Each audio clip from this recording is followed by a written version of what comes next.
కూడి వచ్చిన సహోదరి సహోదరులందరికీ మన ప్రభు యేసుక్రీస్తు వారి నామంలో వందనాలు తెలియజేస్తున్నామండి. ఆరాధనలో భాగంగా దేవుని వాక్యాన్ని మనం ధ్యానించుకుంటాం. ఈ దినమున మన సందేశము జీవ వృక్షమునకు హక్కు కలిగిన వారు ధన్యులు. జీవ వృక్షమునకు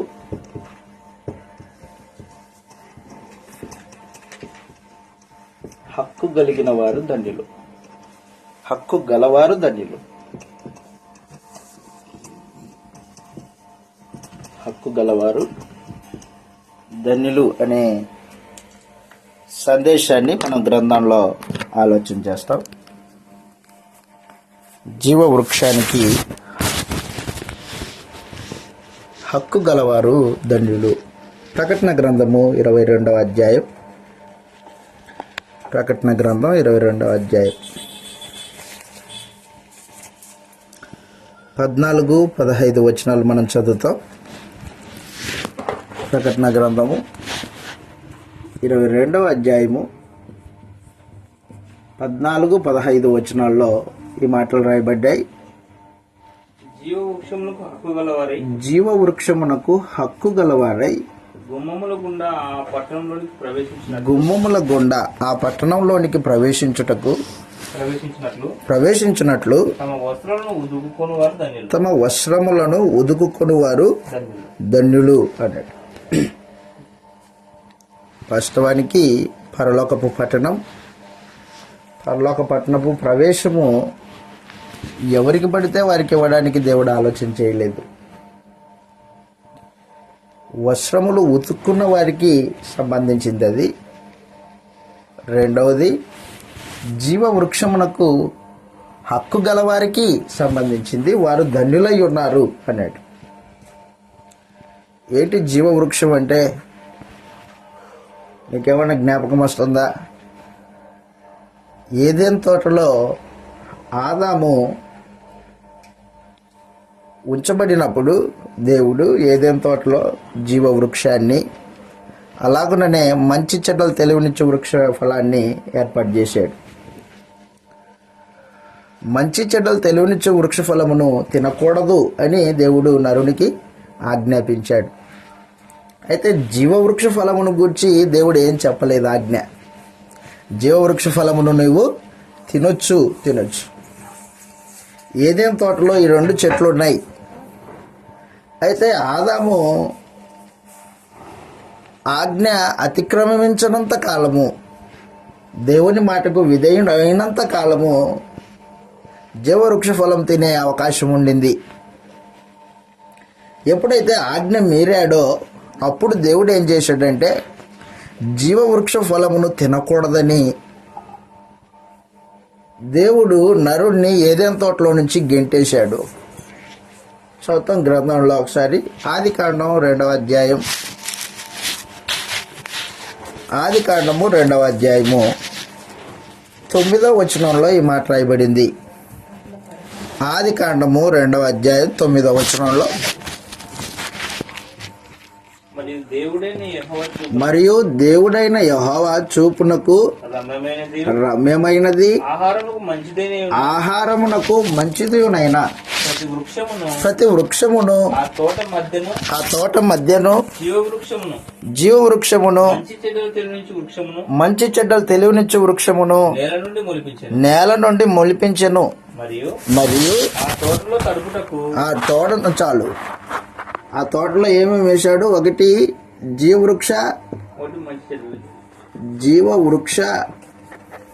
జీవవృక్షము, 2 మంచి చెడ్డలు తెలివినిచ్చు వృక్ష ఫలము.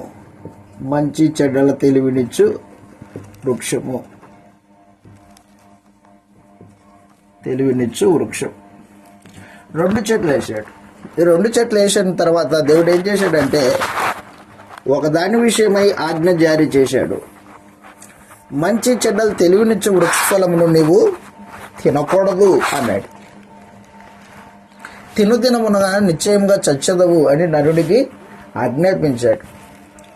ఒక్కడై ఉన్న ఆదాముతో దేవుడు ఏదైనా తోటలో నిబంధన సంబంధమైన ఆజ్ఞ జారీ చేశాడు. జీవవృక్షమును గురించి ఏం చెప్పలేదు, తినొచ్చు, ఇబ్బంది ఏం లేదు. వాస్తవంగా ఏదైనా తోటలో ఆదాము దేవుని స్వరూపం కలిగిన వాడై సృజింపబడ్డాడు, దేవుని పోలికలో సృజింపబడ్డాడు. దేవుడు ఎంతకాలం ఉంటాడో అంతకాలము దేవునితో సహవాసం కలిగి ఉండడానికి నరుడు నిర్మించబడ్డాడు. దేవునికి చావు లేదు, నరుడికి కూడా చావు లేదు. దేవుడు అదృశ్యుడు, నరుడు కూడా అదృశ్యుడే. మట్టి దేహం కనిపించేది అది కాదు. నరుడు అంటే ఆత్మయ్య అయి ఉన్నాడు, వ్యక్తి. నరుడు అంటే దేహం కాదు. నరుడు అంటే దేహం కాదు, నరుడు అంటే వ్యక్తి, ఆత్మయ్య అయి ఉన్నాడు అన్నమాట. దేవుడు ఎంతకాలం ఉంటాడో అంతకాలము నరుడు ఉండేటట్టు వ్యక్తిగా సృజించాడు, ఆత్మగా సృజించాడు దేవుడు. ఆదాము దేవునితో సహవాసం ఉంది ఏదైనా తోటలో. చెప్పాను మీకు ఈ పోయిన ప్రభు దినమున. ఏదైనా తోటలో ఆదాము దేవునితో సహవాసం కలిగిన వాడై, పాపం లేనివాడై, మరణ భయం లేనివాడై, పాతాళ భయము ఏమాత్రం లేనివాడై, ఏదైనా వచ్చి నన్ను తినేస్తుందేమో, నన్ను ఇబ్బంది పెడుతుందేమో అని ఏ జంతువులను గురించి ఆలోచన చేయవలసిన అవసరం లేనివాడే, సమస్త దీవెనలు కలిగి ఏదైనా తోటను అనుభవిస్తున్నాడు ఆదాం. దాంతోపాటు జీవవృక్షమును కూడా పండ్లు తెంచుకొని తినొచ్చు, దాని విషయంలో ఆజ్ఞ ఏం లేదు. అయితే ఎప్పుడైతే ఆదాము దేవుని మాట కాదని తన భార్య మాట విని మంచి చెడ్డల తెలివినిచ్చే వృక్ష ఫలమును తిన్నాడో అప్పుడు దేవుడు జీవ వృక్షమును గూర్చి ఆజ్ఞ జారీ చేశాడు. పండు తిన్న తర్వాత, ఏ పండు? మంచి చెడ్డలు తెలివినిచ్చు వృక్ష ఫలము తిన్న తర్వాత ఆజ్ఞ అతిక్రమించాడు, పాపం చేశాడు. పాపం చేసిన వాడు మారుమనసు పొందుతాడేమో అని ఎదురు చూశాడు దేవుడు.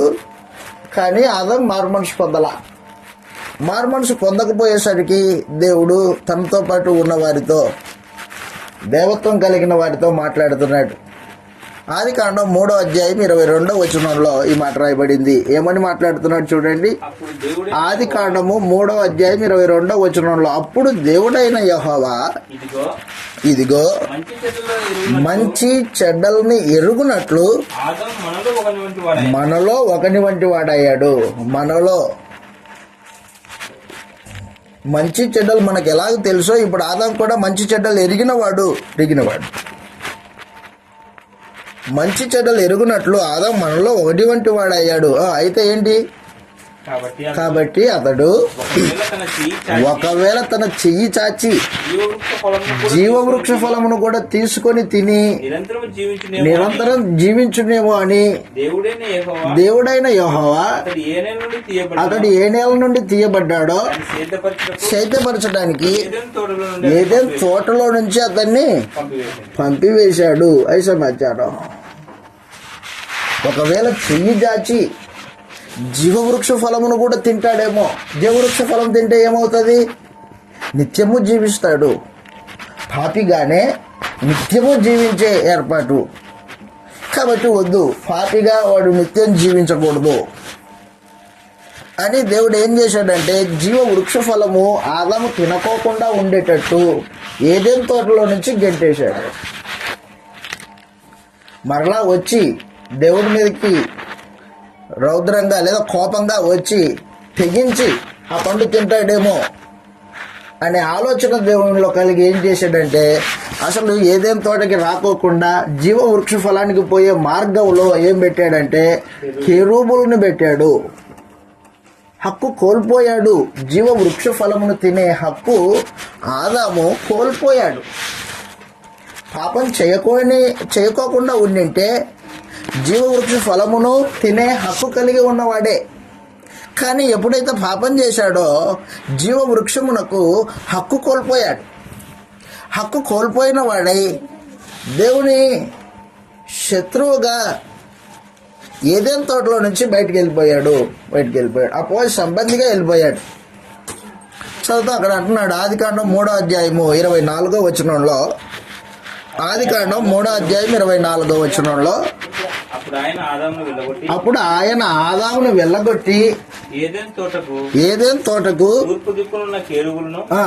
తూర్పు దిక్కున కెరూబులను జీవవృక్షమునకు మార్గమున కాయుటకు ఇటు అటు తిరుగుచున్న ఖడ్గజ్వాలను పెట్టాడు. ఖడ్గజ్వాలలు మనుషుడు తెగించి వచ్చాడా ఈ ఖడ్గజ్వాలకి తెగిపోతాడంతే. వాడు నాకు విరోధంగా పాపం చేసిన వాడు జీవ వృక్షానికి హక్కుదారుడు కాడు. కాబట్టి జీవ వృక్ష ఫలమును తింటే వాడు నిరంతరం జీవిస్తాడు. వాడు అలా జీవించకూడదు. కాబట్టి దేవుడు ఏం చేశాడంటే జీవ వృక్షమునకు పోవు మార్గమున కెరూబులను పెట్టాడు. దేవుని పరిశుద్ధతను కాపాడే కెరూబులు.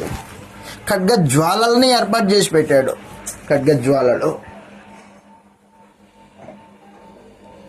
ఏదెన్ తోటలో ఆదాము పాపం చేయకమునుపు అనుభవించిన ఆ సమస్తమైన ఆత్మ సంబంధమైన దీవెనలన్నీ నేడు క్రీస్తు ప్రభు సంఘంలో మానవ జాతికి ఏర్పాటు చేశాడు క్రీస్తు ప్రభు. చెప్పాను మీకు, ప్రపంచ పునఃస్థితి స్థాపన జరిగింది. మొదటి మానవుడు ఆదాము ఏదైతే ఏదైనా తోటలో పాపం చేయక మునుపు అనుభవించాడో, ఏమనుభవించాడు? దైవ సహవాసం అనుభవించాడు. పాపం లేనివాడై జీవం కలిగి నడుచుకున్నాడు. మరణ భయం లేదు, పాతాల భయం లేదు. సమస్తమైన దీవెనలు, వండుకొని తినాల్సిన పని లేదు. భౌతికమైన దీవెనలు ఉన్నాయి, ఆత్మ సంబంధమైన దీవెనలు ఉన్నాయి. అన్నీ అనుభవించాడు. దేవుడితో సహవాసం. ప్రతి సల్లపూట దేవుడు వచ్చి మాట్లాడేవాడు. జీవవృక్ష ఫలమును తినే అవకాశం అన్నమాట. అది అవకాశం. ఇప్పుడు దేవునికి విరోధంగా పాపం చేశాడు కాబట్టి దానికి హక్కు కోల్పోయాడు. ఈ రోజున క్రీస్తు యేసునందు తమ వస్త్రములను ఉతుక్కున్న వారికి జీవ వృక్షపు ఫలములు తినే హక్కు దేవుడు దయచేశాడు. క్రీస్తు సంఘంలో జీవ వృక్షపు ఫలము తినే ఏర్పాటు పెట్టాడు. ఎవరు పడితే వాళ్ళు ఆ వృక్షం యొక్క ఫలం తినడానికి అవకాశం లేదు. క్రీస్తు నందు దోషములు కడిగి వేసుకున్న వాడికి మాత్రమే, తెల్లని వస్త్రాలు కలిగిన వారు మాత్రమే ఈ జీవవృక్ష ఫలమును తినడానికి అవకాశం ఏర్పాటు చేశాడు దేవుడు. తెల్లని వస్త్రాలు కలిగిన వాళ్ళు. చదువు అక్కడ రాయబడింది. ప్రకటన గ్రంథం 22:14 ఎవరు హక్కు కలిగిన వాళ్ళు చెప్తున్నాడు.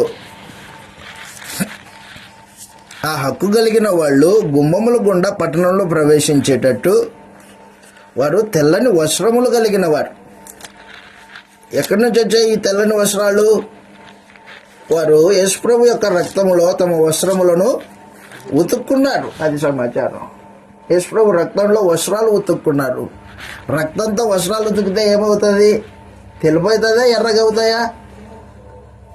మరి ఈయనేంటి తెలుపు అవుతాయి అంటున్నాడు? అంటే రక్తం అంటే రక్తం కాదు, వస్త్రం అంటే వస్త్రం కాదు, తెలుపు అంటే తెలుపు కాదు.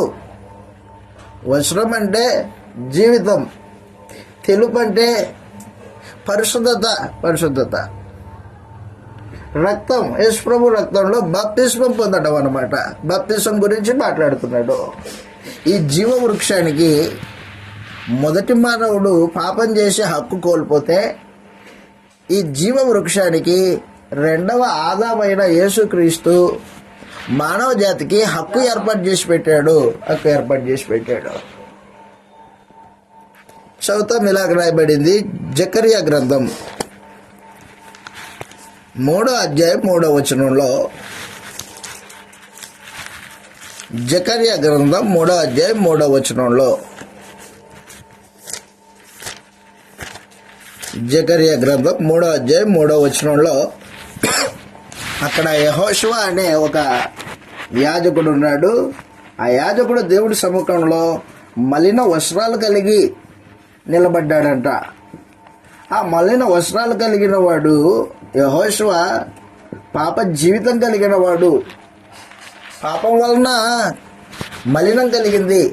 యెహోషువ జకర్యా గ్రంథం 3వ అధ్యాయం 3వ వచనంలో యెహోషువ మలిన వస్త్రములు ధరించిన వాడై ఆ దూత సముఖంలో నిలబడి మలిన వస్త్రం ధరించిన వాడై దూత సముఖమున నిలబడి ఉండగా దూత దగ్గర నిలిచిన వారిని పిలిచి దూత దగ్గర నిలిచి ఉన్న వారిని పిలిచి ఇతని మైల బట్టలు తీసివేయుడని చెప్పి ఆజ్ఞాపించి నేను నీ దోషమును నేను నీ అది సమాచారం నీ దోషమును పరిహరించి ప్రశస్తమైన వస్త్రములతో నిన్ను అలంకరించి ఉన్నాను. అది సమాచారం. ప్రశస్తమైన వస్త్రములతో అలంకరించాడంట. వస్త్రాలు తీసేశాడు, దోషాన్ని పరిహరించాడు. దోషాన్ని పరిహరించే ఏర్పాటు వాస్తవానికి క్రీస్తు ప్రభు శిలువ మరణంలో కార్చబడిన నిర్దోషమైన రక్తం. ఆ రక్తము నందు విశ్వాసం ఉంచిన వారు బాప్తిస్మం పొందితే ఆ బాప్తిస్మంలో యేసు ప్రభు రక్తము మనస్సాక్షిలో ఉన్న దోషాన్ని కడిగేస్తుంది. దోషము కడగబడింది అదనమాట. క్రీస్తు ప్రభు రక్తం చేత కడగబడిన వాళ్ళు తెల్లని వస్త్రాలు కలిగిన వారు. చదువుతాం, ఇలాగ రాయబడింది ప్రకటన గ్రంథం 2వ అధ్యాయం 7వ వచనంలో. ప్రకటన గ్రంథం 2వ అధ్యాయం 7వ వచనంలో ఈ మాట తెలియజేస్తూ ఉన్నాడు. దానికంటే ముందు ప్రకటన గ్రంథం 7వ అధ్యాయం, ప్రకటన గ్రంథం 7వ అధ్యాయం, ఎవరు ఈ తెల్లని వస్త్రాలు వేసుకున్న వాళ్ళు ఎవరో చూద్దాం. 7వ అధ్యాయం 13వ వచనంలో, ప్రకటన గ్రంథము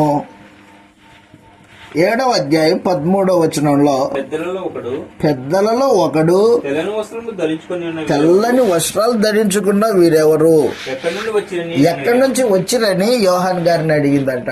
పెద్దల్లో ఒకడు అడిగాడు. అందుకు నేను అయ్యా నాకు తెలియదండి, నీకే తెలుసు అని చెప్పాను. నాకు తెలియదయ్యా, వీళ్ళు ఎక్కడి నుంచి వచ్చారో నాకు తెలియదు. యథార్థవంతుడు యోహాను. తెలియకపోతే తెలియదు అంటాడు, తెలిస్తే తెలుసు అంటాడు. యథార్థత అవసరం భక్తిపరుడికి. కాబట్టి వీళ్ళెవరో నాకు తెలియదని చెబితే అప్పుడు దూత పెద్దల్లో ఒకడు అంటున్నాడు, వీరు మహాశ్రమల నుండి వచ్చిన వాళ్ళు. సమాచారం. క్రైస్తవ జీవితంలో ఎన్ని శ్రమలు ఎదురవుతాయో ఆ శ్రమల్ని ఓడ్చుకొని వచ్చిన వాళ్ళు మహాశ్రమల నుండి వచ్చిన వారు గొర్రెపిల్ల రక్తములో తమ వస్త్రములు ఉతుక్కొని వాటిని తెలుపు చేసుకున్నారు. పరిశుద్ధులాళ్ళు అన్నాడు అనమాట. గొర్రెపిల్ల రక్తంలో తెలుపు చేసుకున్నారు. వాళ్ళు జీవితాలు తెలుపయ్యాయి. ఒకప్పుడు పాపంతో నిండిన జీవితాలు, చీకటి జీవితాలు, ఇప్పుడు సువార్తకు లోబడిన వారై యేసు ప్రభు రక్తమును ఆశ్రయించి తమ వస్త్రములను ఉతుక్కున్న వాళ్ళు పరిశుద్ధులు. ఈ పరిశుద్ధులు మహాశ్రమలు అనుభవించిన వాళ్ళు తెల్లని వస్త్రాలు ధరించుకున్నారు. అది సమాచారం. కాబట్టి తెల్లని వస్త్రాలు ఎవరికి సంబంధించింది అంటే క్రైస్తవులకు సంబంధించింది. క్రీస్తునందు విశ్వాసం ఉంచిన వారికి సంబంధించింది. ఆ క్రీస్తునందు విశ్వాసం ఉంచిన వారు తమ జీవితాలని తెలుపు చేసుకున్నారు. యేసు రక్తంలో కడుక్కొని తెలుపు చేసుకున్న వారు జీవవృక్షమునకు హక్కు గలవారై ఉంటారు. తెల్లని వస్త్రాలు కలిగిన వాళ్ళు. అది సమాచారం. అంతేగాని తెల్లని వస్త్రాలు అంటే పైన తెలుపు, కింద తెలుపు, తెల్లని వస్త్రాలు వేసుకోవాలరా క్రైస్తవుడు, ఇది కాదు. భౌతికమైన వస్త్రాల గురించి చెప్పలేదు. అవి తెల్లని వస్త్రాలు అంటే పరిశుద్ధమైన జీవితం. అది కృష్ణ రక్తంలో కడగబడి పరిశుద్ధులు అయ్యారు వాళ్ళు. చదువుతూ ఇలాగ రాయబడింది, వారు కృష్ణ రక్తం చేత కడగబడి నీతిమంతులుగా చేయబడి నీతిమంతులు వాళ్ళు, వెలుగు సంబంధులు.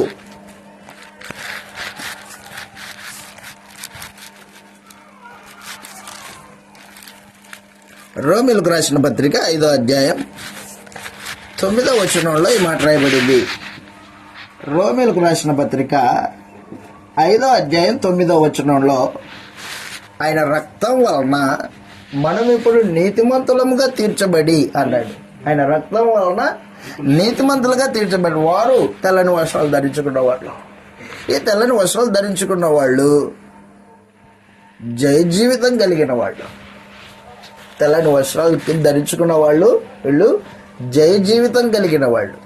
ప్రకటన గ్రంథము 2వ అధ్యాయం 7వ వచనంలో ఈ మాటలు రాయబడ్డాయి.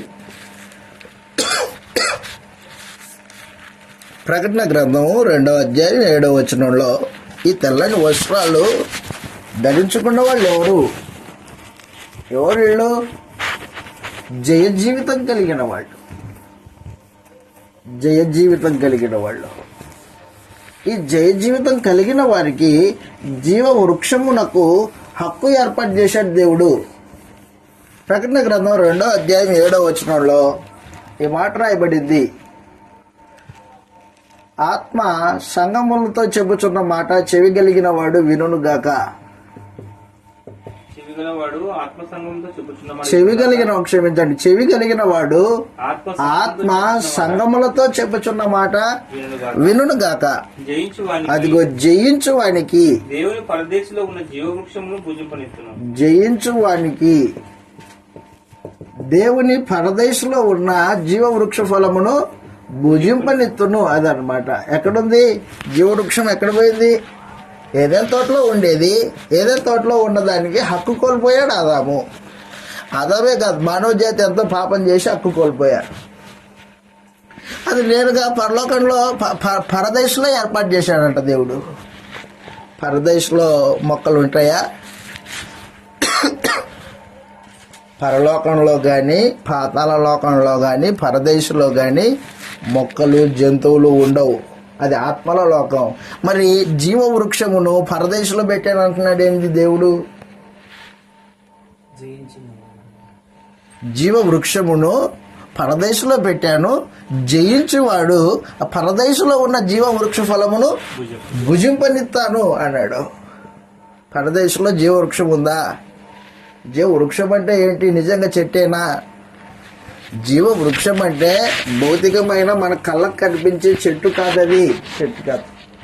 జీవ వృక్షము అంటే నిత్య జీవము, నిత్యము జీవించడం. నిత్యము జీవించడం. నిత్యము జీవించడం. నిత్య జీవం. నిత్యము జీవించడాన్ని జీవవృక్షం అన్నాడు. అది సమాచారం. కాబట్టి నిత్యం జీవించే జీవితము ఎవరికి సంబంధించింది? ఎవరైతే క్రీస్తు యేసులో తమ వస్త్రాలు ఉతుక్కున్నారో వారికి సంబంధించింది. 2, జయ జీవితం కలిగిన వారికి సంబంధించింది. జయ జీవితం. ప్రకటన గ్రంథము తెల్లని వస్త్రాల గురించి మాట్లాడినప్పుడు ప్రకటన గ్రంథం 3వ అధ్యాయము 4-5 వచనాల్లో ఈ మాటలు రాయబడ్డాయి. ప్రకటన గ్రంథము 3వ అధ్యాయము 4-5 వచనాల్లో అయితే తమ వస్త్రములను అపవిత్రపరచుకొని కొందరు సార్దిస్లో నీ దగ్గర ఉన్నారు. వారు అర్హులు కనుక తెల్లని వస్త్రములు ధరించుకొని నాతో కూడా సంచరించుదురు. కృష్ణ ప్రభుతో పాటు సంచరించే ఏర్పాటు. జయించువాడు అలాగున తెల్లని వస్త్రములు ధరించుకో. అది సమాచారం. తెల్లని వస్త్రములైనా జీవ వృక్షమునకు హక్కు అయినా వాళ్ళు జయించేవారై ఉండాలి. జయించువారు తమ దినచర్యలో జయ జీవితాన్ని అనుభవించేవాళ్ళు. దినచర్యలో జయ జీవితం. దినచర్య. నీ దినచర్య శోధనకు లోను కాకోకుండా, శోధనకు లోనైనా పాపం చేయకోకుండా, శోధనకు లోబడుకోకుండా పాపం చేయని వారై ఉండాలా.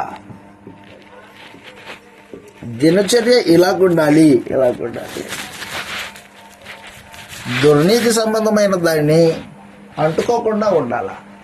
ఇహలోక మాలిన్యాన్ని అంటుకోకుండా కాపాడుకోవాలా. అలాంటి వారు జయించువారై ఉంటారు. నీ దినచర్యలో పాపం అంటుకోకుండా నీ ఆత్మకి, నీ దేహానికి చూసుకోవలసిన బాధ్యత కలిగిన వాళ్ళు. ఎవడైతే అపవిత్రతను అంటించుకుంటూ జీవితాన్ని కొనసాగిస్తూ క్రైస్తవమని చెప్తుంటాడో వాడు నులివెచ్చని జీవితం కలిగిన వాడు, అపవిత్రుడు. ఆ అపవిత్రుడు జీవవృక్షమునకు హక్కు లేనివాడై ఉంటాడు, వాడికి హక్కు ఉండదు. ఎవడైతే క్రైస్తవ జీవితాన్ని యథార్థంగా నేను క్రైస్తవుడిని, ఇది లోకం, నేను నాకు సంబంధం లేదు దీంతో అని ఎవరైతే జీవితాన్ని కట్టుకుంటారో మాలిన్యం అంటుకోకుండా, అలాంటి వారు జయించువారై ఉంటారు. ఈ జయించు వారికి జీవవృక్ష ఫలమునకు హక్కు కలిగిన వారై ఉంటారు. కాబట్టి జీవవృక్షానికి హక్కు కావాలి, దాన్ని సంపాదించాలి. దాన్ని సంపాదించాలంటే మనుషుడు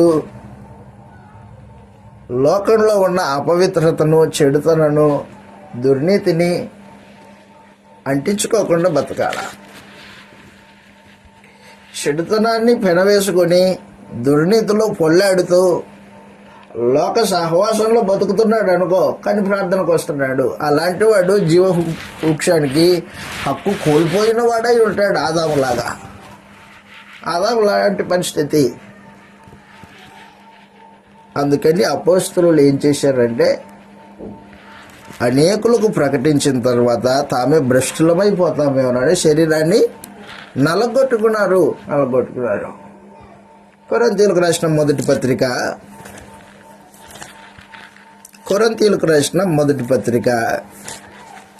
9వ అధ్యాయము 27వ వచనంలో ఈ మాట రాయబడింది. కొరింథీయులకు రాసిన మొదటి పత్రిక 9వ అధ్యాయము 26-27 వచనాలు. గాలికి కొట్టినట్టు నేను పోట్లాడట్లేదు గాని, కాబట్టి నేను గురి చూడని వాళ్ళ వల్ల పరిగెత్తువాడను కాను, గురి చూడని వాని వల్ల పరిగెత్తువాడను కాను. గాలిని కొట్టినట్టు నేను పోరాడలేదు, గాలిని కొట్టినట్లు నేను పోట్లాడటం లేదు గాని, ఒకవేళ ఇతరులకు అది సమాచారం. ఒకవేళ ఇతరులకు ప్రకటించిన తర్వాత నేనే భ్రష్టునైపోదునేమోనని నా శరీరమును నలగొట్టుకొని లోపరుచుకుంటున్నాను. అది సమాచారం. ఆత్మ సంబంధమైన పోరాటం. ఎవరితో పోరాటం? నీ శరీరంతోనే పోరాటం.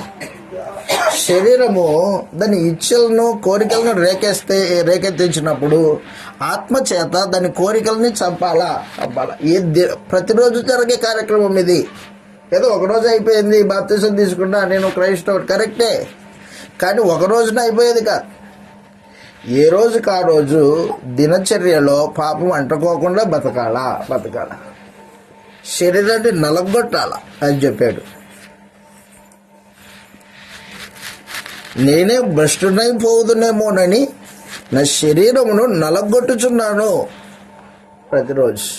ఇది ప్రభు అయిన యేసు చేసిన కార్యక్రమం. యేసు ప్రభు శరీరధారిగా ఉన్న దినాల్లో దేవుని దగ్గరికి వెళ్తాడు. ఉదయాన్నే లేస్తాడు, చాలా చీకటి ఉండగానే జనం ఎవరు లేని ప్రదేశానికి వెళ్ళి అక్కడ ప్రార్థన చేస్తాడు. ప్రార్థనలో అడుగుతాడు, అయ్యా అన్న ఈరోజు నా ప్రోగ్రాం ఏంటి అని అడుగుతాడు దేవుడిని. దేవుడు ప్రోగ్రామ్ షీట్ రాసిస్తాడు. ఎవరికి? యేసు ప్రభుకి. ఏంటి ప్రోగ్రామ్ షీట్ ఈరోజు? ఇదిగో నీ వీపు తిన్నబడుతుంది, నీ చెంపలు పెరిగిపోయి పడతాయి, నీ మీద ఉమ్మేస్తారు. Program sheet. ఆ ప్రోగ్రామ్ షీట్కి ఏమాత్రం ఎదురు చెప్పడు. సరేనయ్యా అంటాడు. ప్రతిరోజు క్రీస్తు శరీరధారిగా ఉన్న దినములలో శరీరమును అనసాల. శరీరంలో పాపం ప్రవేశించకుండా బతకాల. పోరాటం అన్నమాట. ఆయనకి మాత్రమే కాదు, ఆయన రక్తంలో తమ అవసరాలు ఉతుక్కున్న ప్రతివానికి సంబంధించిన ప్రోగ్రాం అది. కాబట్టి ఈ రోజున మనుషులు కేవలం ఆదివారానికి భక్తి, మిగతా రోజుల్లో వారికి ఇష్టం వచ్చినట్టు, అరే దేవుడు నన్ను చూస్తున్నాడు, నేను ఈ లోకం సంబంధించిన వాడిని కాదు అనే భావన ఏమీ ఉండదు. అందరూ మాట్లాడినట్లే మాట్లాడతాడు, అందరూ చేసినట్లే చేస్తాడు, అందరూ తలంచినట్లే తలంచుతాడు, అందరూ బొల్లాడినట్లే బొల్లాడతాడు. ఏమైపోయింది? హక్కు కోల్పోయే ప్రమాదం ఉంది. హక్కు కోల్పోయే ప్రమాదము. వాడు నిత్య జీవానికి వెళ్ళలేని పరిస్థితి అయి ఉంటుంది. కాబట్టి మనుషులు మనం ఏం చేయాలంటే భూమి మీద ఉన్న మన అవయవాలు, కొలస్సీలకు రాసిన పత్రిక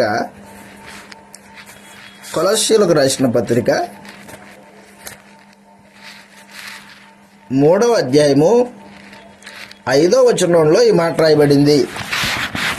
కొలస్సీలకు రాసిన పత్రిక 3వ అధ్యాయం 5వ వచనంలో, కావున భూమి మీద ఉన్న మీ అవయములను భూమి మీద ఉన్న మీ అవయవములను అనగా జారత్వము అపవిత్రతను ఏంటివంటే అవయవాలంటే కన్ను, ముక్కు, నోరు కాదా? కాదంట. అవయవాలంటే చెప్తున్నాడు. భూమి మీద ఉన్న అవయవాలు ఏంటివి? జారత్వం అనేది ఒక అవయవం అంట. అపవిత్రత అనేది ఒక అవయవము. కామాతురత, దురాశ, విగ్రహారాధనైన ధనాపేక్షను చంపేయండి. వాటి వలన దేవుని ఉగ్రత 5 ఏళ్ల మీదకి వచ్చును. అదిగో పూర్వము వారి మధ్య జీవించినప్పుడు వీటిని అనుసరించి నడుచుకుంటుంది. ఇప్పుడైతే అదే సమాచారం. ఇప్పుడు కోపము, ఆగ్రహము, దూషణ, దుష్టత్వము, దూషణ, ఈ నోట బూతులు ఇవన్నీ విసర్జించుడి. అబద్ధపడద్దు. కాబట్టి జయ జీవితం అనేది దినచర్యకు సంబంధించింది. ఈ రోజుకి ఆ రోజు నీ దినచర్యను శుద్ధి చేసుకోవాల్సిన అవసరం ఉంటుంది. శుద్ధి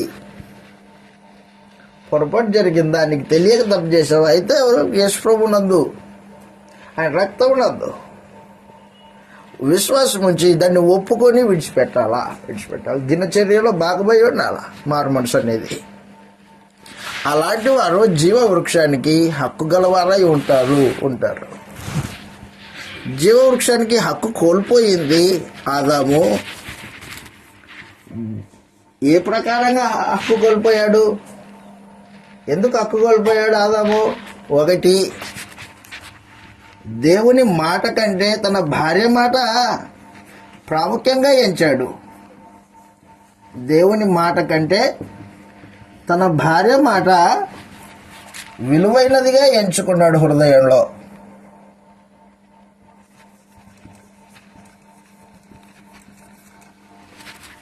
భార్య మాట విలువైనదిగా హృదయంలో ఎంచుకున్నాడు.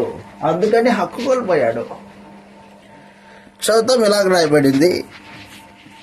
ఆదికాండం 3వ అధ్యాయం 17వ వచనంలో ఈ మాట తెలియజేస్తూ ఉన్నాడు. ఆదికాండం 3వ అధ్యాయం 17వ వచనంలో దేవుని మాట కంటే తన భార్య మాటకి ప్రాముఖ్యత ఇచ్చాడు ఆదాం. చదివితే ఇలాగంటూ ఉన్నాడు, నీవు నీ భార్య మాట విని, అదిగో నేను తినొద్దన్న వృక్ష ఫలమును నీవు తింటివి కనుక నీ భార్య మాట విన్నావు, నా మాట పక్కన పెట్టావు, నా మాటను కాలదన్నావు, నీ భార్య మాట వింటున్నావు. అది సమాచారం. కాబట్టి ఆదాము ఏదైనా తోటలో జీవ వృక్షపు ఫలము తినే హక్కు కోల్పోయాడు. దేన్ని బట్టి కోల్పోయాడు? దేవుని మాట కంటే తన భార్య మాటకి ప్రాముఖ్యత ఇవ్వడాన్ని బట్టి. ఈ రోజున కూడా మన ఇంట్లో మన ఇంటి వారి అందరికంటే దేవుని మాటకే ప్రాముఖ్యత ఇవ్వాలా. తల్లి అయితే అయ్యిండని నువ్వు తల్లివి కావచ్చు, కానీ నాకు యేసు ప్రభు చెప్పిన మాట కంటే నీ మాట గొప్పది కాదు.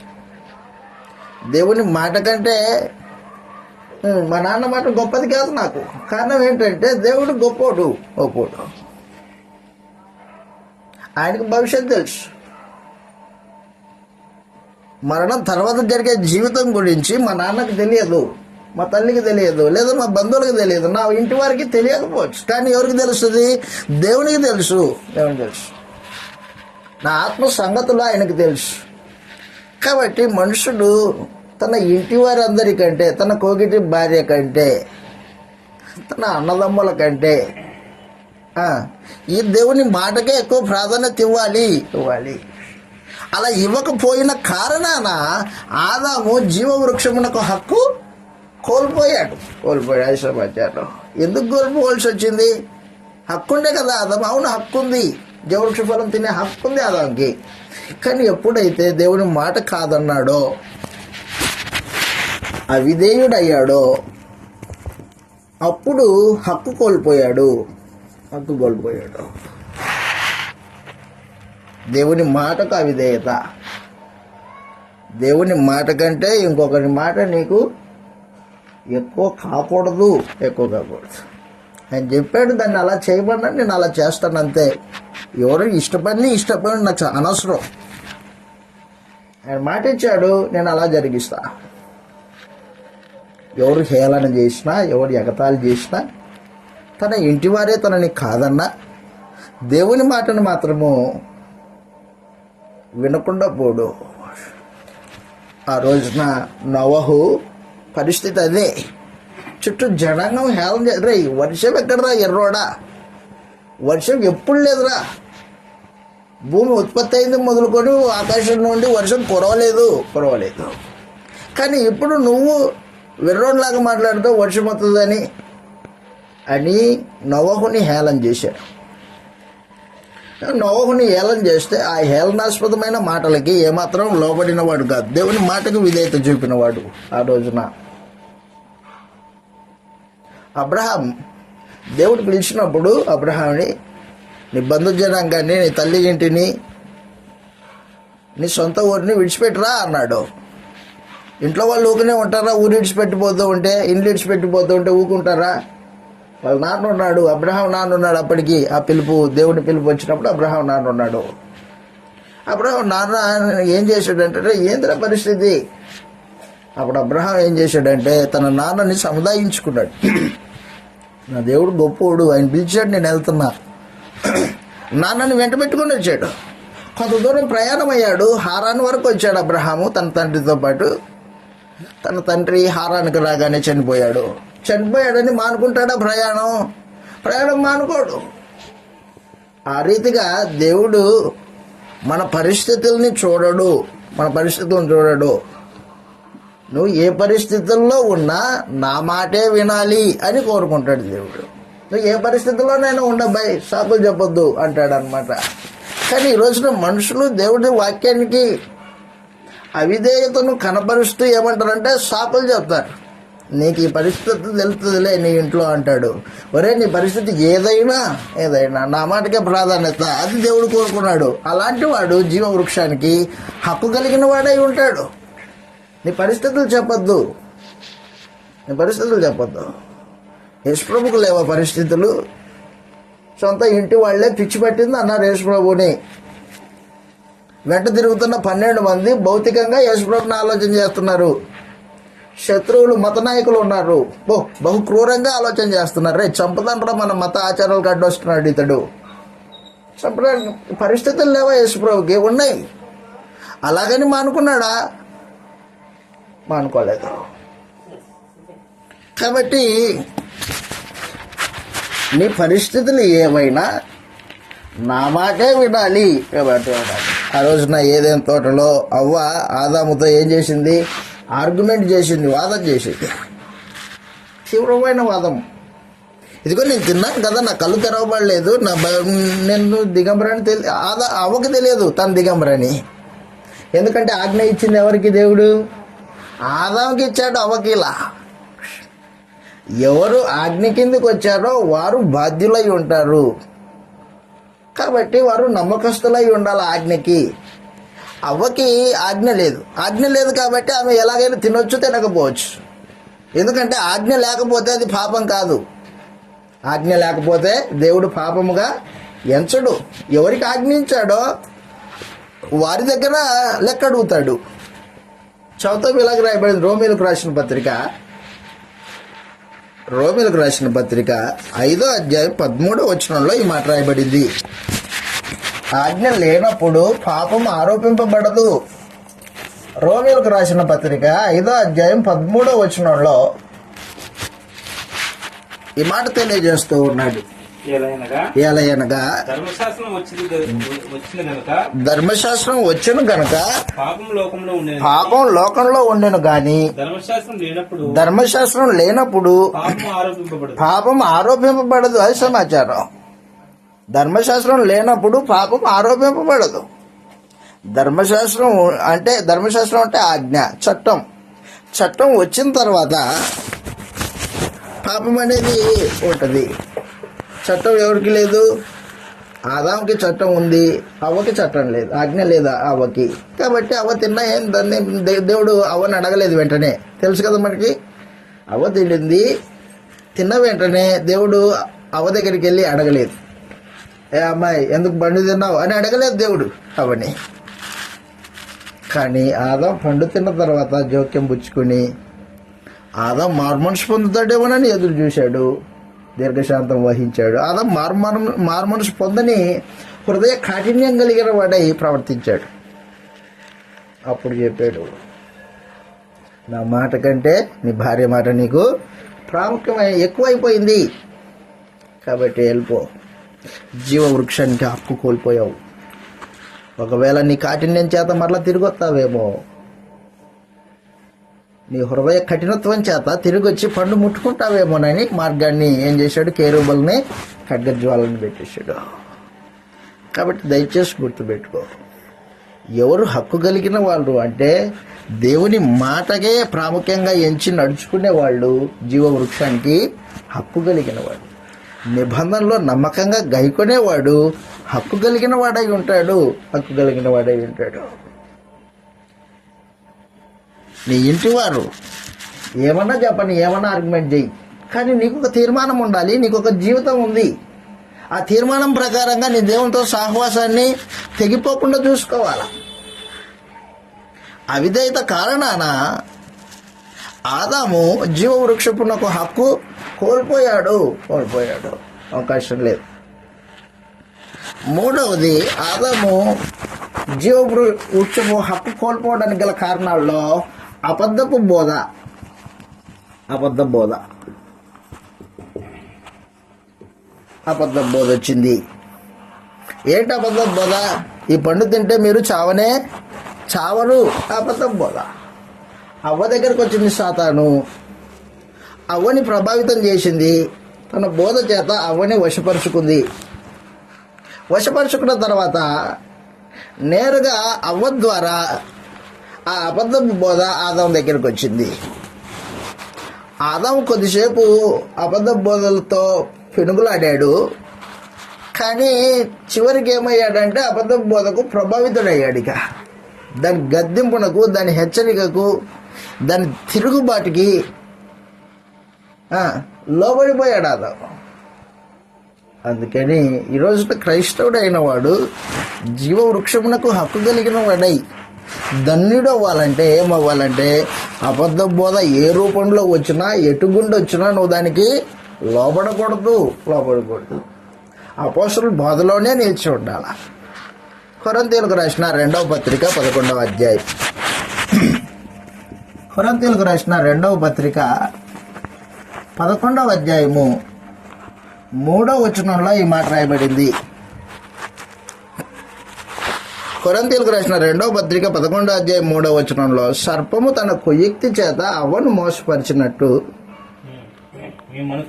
మీ మనసులు చెరపబడి క్రీస్తు ఎడల ఉన్న సరళత నుండి, పవిత్రత నుండి అది సమాచారం ఎట్లయినా తొలగిపోవునని నేను భయపడుతున్నా. అవన్నీ మోసపోయింది అపవాది. ఆ రోజున కుయుక్తి, అబద్ధ బోధ. ఈ రోజున సంఘంలోనికి అబద్ధ బోధ వచ్చి మనుషులు చెరుపుతుంది. అయితే నువ్వు అబద్ధ బోధ ఏదో, సత్య బోధ ఏదో, అపోస్తలుల బోధ ఏదో తేటగా తెలిసి ఉండాలి. నీకు తెలియకపోతే ఏమైపోతావు? అబద్ధ బోధ ప్రభావితం చేత జీవవృక్షానికి నీకున్న హక్కుని కోల్పోయే ప్రమాదం ఉంది. నిత్య జీవం కోల్పోయే ప్రమాదం ఉంది. ఆ ఆత్మలు దేవుని సంబంధమైనవో కావో పరిశీలన చేయమన్నాడు. కాబట్టి ఆ రోజున ఆదాము కోల్పోయాడు. ఈ రోజున అబద్ధ బోధకులు వచ్చారు. బోధకులు వచ్చి ఏమంటున్నారంటే యేసుప్రభుకి ఆరాధన చేయాలా అంటున్నాడు ఒకడు. యేసుప్రభుకి ఆరాధన చేయాలని యేసుప్రభు కోరుకున్నాడా? అపోస్తలులు బోధించారా? మొదటి శతాబ్దపు సంఘం బోధించిందా? బోధించలేదు, ఎక్కడ లేదు. మరి అలాంటప్పుడు ఈ అబద్ధకుడు వచ్చి అంటాడు ఆ దేవుడు యేసుప్రభు సమానం. అవును, సమానమైతే ఆరాధన కోరుకున్నది ఎవరు? తండ్రి ఆరాధన కోరుకున్నాడు, ఆయనకి చేయి. యేసుప్రభు కోరకపోతే నువ్వెందుకు చెప్తావు కోరాడని, చేయాలని? ఉదయం ఒక పాట విన్నా నేను. నాకు తెలిసిన మంచి వ్యక్తి ఏమో మంచోడే, కానీ అపోస్తుల బోధ ఎరిగిన వాడు కాదు. ఆరాధన ఆరాధన తండ్రికే ఆరాధన అన్నాడు ఫస్ట్ మాట. ఆ రెండో లైన్ రాగానే అంటున్నాడు ఆరాధన యేసు ప్రభు కూడా ఆరాధన అంటున్నాడు. అయిపోయింది, మొత్తం పాటంతా గలిబిలి చేసేసాడు. డిఓయువై బ్యాచ్ ఆయన ఎవరో కాదు, సత్యవేద సాగర్ అని ఒక ఆయన ఉన్నాడు. ఆయన ఆరాధన అనే పాట రాశాడు. కొంచెం మొత్తం దాన్ని తండ్రికి ఆరాధన అంటాడు, మరి వెంటనే యేసు ప్రభుకి ఆరాధన అంటాడు. లేఖనాలని సరిగా గుర్తించిన వాళ్ళు కాదనమాట వీళ్ళు, అబద్ధ బోధకులు. ఫాలోవర్స్ ఎంతమందో చెప్పడానికి వీల్లేదు, చాలామంది ఫాలోవర్స్. కాబట్టి దయచేసి గుర్తుపెట్టుకో, జీవ వృక్షమునకు హక్కు కోల్పోయే ప్రమాదం ఉంది అబద్ధ బోధకు ప్రభావితమైతే. మనుషులు అబద్ధ బోధకు ప్రభావితం కాకూడదు. అక్కడ అంటున్నాడు 11వ అధ్యాయం 3వ వచనంలో, 2వ కొరింథీయులకు రాసిన 2వ పత్రిక 11వ అధ్యాయం 3వ వచనంలో, సర్పము తన కుయుక్తి చేత అవ్వను మోసపరిచినట్లు సరళత నుండి పవిత్రత నుండి ఎట్లయినా తొలగిపోవునేమో అని భయపడుచున్నా. ఎలా అనగా వచ్చిన వాడు ఎవడైనా అదిగో మేము ప్రకటింపని మరి ఒకరి యేసు, మేము ప్రకటించే యేసు, సిలువ వేయబడిన యేసు. మరొకడు అద్భుతాలు చేసే యేసుని ప్రకటిస్తాడు, మరి ఒకడు ఆరాధన చేయాలి యేసుకి అని చెప్తాడు. ఇదన్నమాట. మేము ప్రకటించని మరి ఒక యేసును ప్రకటించినను, లేక మీరు పొందని మరి ఒక ఆత్మను మీరు పొందినను, మీరు అంగీకరింపని మరి ఒక సువార్తను అంగీకరించినను, వాడు నాశనానికి వెళ్తాడు, మీరు నాశనానికి పోండి అది చెప్పేశాడు అనమాట. కాబట్టి దయచేసి గుర్తుపెట్టుకో, ఏదైనా తోటలో ఆదాం ఏదైతే కోల్పోయాడో, పాపం చేసి జీవ వృక్షానికి హక్కు కోల్పోయాడు. అది క్రీస్తు ప్రభు సంఘంలో దేవుడు ఏర్పాటు చేశాడు. రక్తంలో తమ వస్త్రాలు ఉతుక్కున్న వాళ్ళు ఇక మీదట వస్త్రాలని అపవిత్రం కాకుండా కాపాడుకోవాలా. 2, జయ జీవితం కలిగి ఉండాలా. జయ జీవితము దినచర్యలో జయ జీవితం, శోధనని గెలుస్తూ ఉండాలా. 3, పాపం మీద విజయాన్ని సాధిస్తూ ఉండాలి. పాపానికి లోపడకూడదు, ఏ రూపంలో లోపడకూడదు.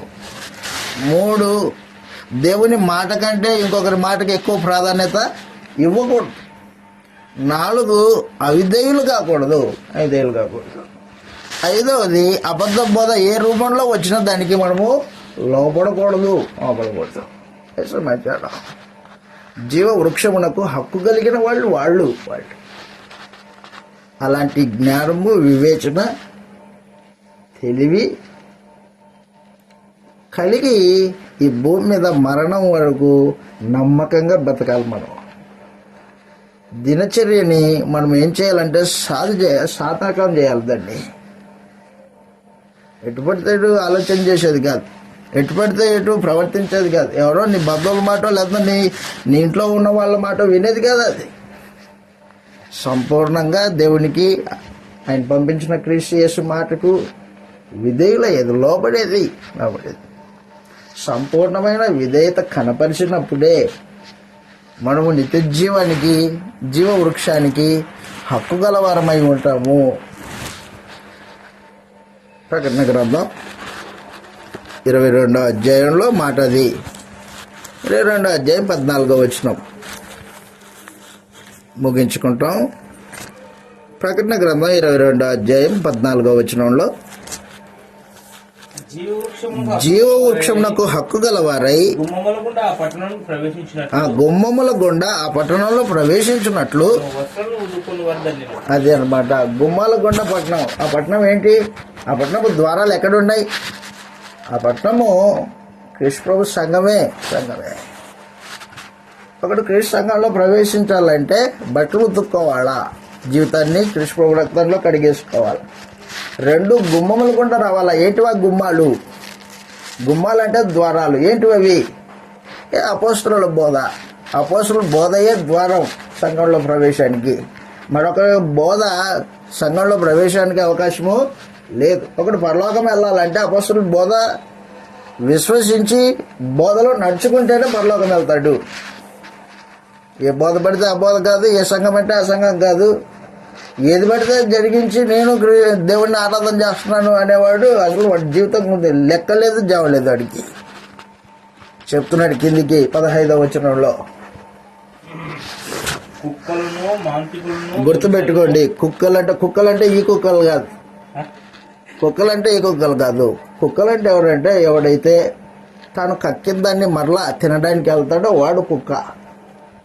పాత జీవితాన్ని క్రీస్తు యేసులో ఏం చేసావు? నువ్వు వదిలేసావు. వదిలేసిన తర్వాత మళ్ళీ పాత జీవితానికి వెళ్తున్నావంటే అర్థం ఏంటి? నువ్వు ఒక కుక్కవి అని సమాచారం. వాళ్ళ గురించి మాట్లాడుతున్నాడు. విడిచిపెట్టిన దాన్ని మరలా తినడానికి వెళ్ళే ప్రతివాడు కుక్కే. కుక్కలను 2 మాంత్రికులు అంటే లోక సంబంధమైన మాంత్రికులకు సంబంధించింది కాదు. అది మనుషుడు మోసగించేవాడు మాంత్రికుడును. వ్యభిచారులు. ఎవరు వ్యభిచారులు? లోక స్నేహం చేసేవాళ్ళు వ్యభిచారులను. నరహంతకులు. తన సహోదరుని ప్రేమించలేని వాడు నరహంతకుడు. తన సహోదరుని ద్వేషించేవాడు నరహంతకుడు. వాటికి నిత్య జీవం ఉండదు. విగ్రహారాధికులను. అబద్ధమును ప్రేమించి అగో విగ్రహారాధికుడు అంటే ధనాపేక్ష కలిగిన వాడు. పిషనారి లోబి, వాడు విగ్రహారాధికుడు. తర్వాత ఎవరు? ప్రతివాడు లాస్ట్ లో మాట విగ్రహారాధికుడును. అదిగో అబద్ధాన్ని ప్రేమించి. వాస్తవంగా తను క్రైస్తవుడు కాదు, కానీ క్రైస్తవుడు అయినట్టు ప్రవర్తిస్తాడు. ఆదివారం ఆరాధనకు వస్తాడు, క్రైస్తవుడు అయినట్టు ప్రవర్తిస్తాడు, కానీ అతని హృదయము క్రైస్తవ్యానికి చాలా దూరం. అలాంటి వాడు అబద్ధాన్ని జరిగించేవాడు అయి ఉంటాడు. అబద్ధాన్ని జరిగించేవాడు అబద్ధికుడు. అలాంటి వారికి ఇదిగో ఈ జీవ వృక్షమునకు హక్కు లేనివారై ఉంటారు. కాబట్టి మనం జీవ వృక్షానికి హక్కు కలిగిన వారంగా బతుకుతున్నామా? జీవవృక్షానికి హక్కు కలిగిన వారు ధన్యులై ఉన్నారు, భాగ్యవంతులై ఉన్నారు. వారు తమ వస్త్రాలని క్రీస్తు యేసు రక్తంలో ఉదికేసుకుని తెలుపు చేసుకున్నారు. ఏ శ్రమ అయినా, ఏ హింస అయినా, ఏ బాధ అయినా క్రీస్తు కొరకు అనుభవించడానికి తెగించారే కానీ ఓడిపోవడానికి ఉద్దేశింపబడిన వాళ్ళు కాదు.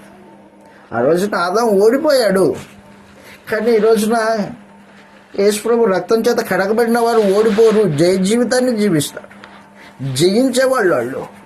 ఈ జయించేవాళ్ళు తమ దినచర్యలో శోధనని జయిస్తారు, పాపాన్ని జయిస్తారు, ఏ విధమైన అపవిత్రత, దుర్నీతి జయిస్తారు. ఓడిపోయేవాడు దీనికి సంబంధించిన వాడు కాదు. చెప్పాను మీకు. జయించుకుంటూ దేవుని మాటయే ప్రాముఖ్యంగా ఎంచి దేవునికి విధేయులవుతూ అబద్ధ బోధను ఖండిస్తూ దాని విషయంలో ఏమాత్రం లోబడక అపొస్తలుల బోధలోనే నిలిచి ఉండేవాళ్ళు. ఇలాంటి వారు నిత్య జీవానికి, జీవవృక్షం అంటే నిత్య జీవం, నిత్య జీవానికి హక్కుదారులై ఉంటారు అని చెప్పేశాడు. కాబట్టి దయచేసి గుర్తుపెట్టుకో, మనం నిత్య జీవానికి హక్కుదారులమా కామా అనేది ఆలోచన చేసుకోవడం వల్లనని ప్రభుత్వం మిమ్మల్ని హెచ్చరిస్తూ నన్ను హెచ్చరించుకొంచు ఈ మాటలు ఇంతటితో ముగిస్తున్నాను. మీ అందరికీ వందనములు.